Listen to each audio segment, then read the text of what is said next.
হাসরের ময়দানে অমুসলিমরাও দেখবে কালেমার ওজন কি পরিমাণ। রুবামা ইয়াওয়াদ্দুল্লাযীনা কাফারু লাউ কানু মুসলিমিন। আল্লাহ পাক রব্বুল আলামিন বলেন, হাসরের ময়দানে আবু জাহেল, উতবা, সায়বা, ফেরাউন, হামান সবাই চোখের পানি জড়ায় জড়ায় কাঁদবে আর বলবে, হায় রে, যদি দুনিয়াতে কালেমা পড়তাম, যদি আমি দুনিয়াতে কালেমা পড়তাম, আজ আমার গোলাম কালেমার কারণে মুসলমান হইয়া জান্নাতের দিকে যায়, আমি মালিক হইয়া জাহান্নামী হলাম।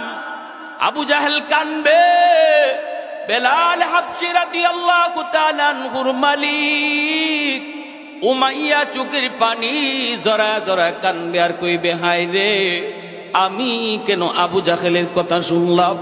আমার গোলাম বেলাল আজকে জান্নাতের মেহমান আর আমি মালিক হইয়া জাহান্নামী।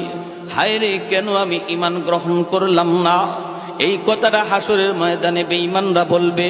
হাসরের মাঠে হলো ঈমানের মূল্য বোঝার জায়গা। হাসরের ময়দানে ঈমানের দাম জানার জায়গা। দুনিয়ার জগৎ হলো আলু পেঁয়াজ রসুনের দাম চিনার জায়গা।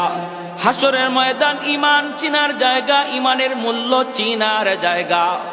আমি শাহ বলতেছি, মালিক, দুনিয়াতে তো ঈমানের দাম বোঝা যায় না, কারণ দুনিয়াতে ঈমানের বাজার বলতে কোনো বাজার নাই। কিন্তু মালিক, তুমি যদি চাও দুনিয়াতেও তুমি তোমার কুদরত দেখাইতে পারো। ঈমানের দাম তুমি চাইলে দেখাইতে পারো।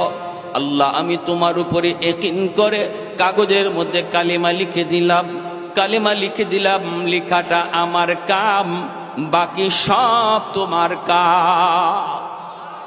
আর একটু জোরে সুবহানাল্লাহ।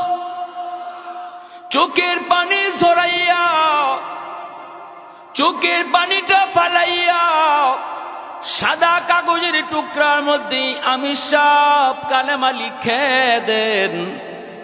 লা ইলাহা ইল্লাল্লাহু মুহাম্মাদুর রাসূলুল্লাহ।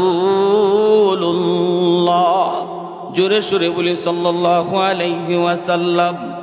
কালেমার মধ্যে আমার আল্লাহর নাম, কালেমার মধ্যে নবীর নাম, কালেমার মধ্যে আল্লাহর নাম, নবীর নাম, দুটা নাম আছে না নাই? আর একটু জোরে কোন আছে না নাই? কেউ যদি খালি কয় লা ইলাহা ইল্লাল্লাহ মুহাম্মাদুর রাসূলুল্লাহ যদি না পড়ে, কালেমা হবে? আমাদের সমাজে কিছু রোগ আছে, কিন্তু আছে কিছু রোগ আছে।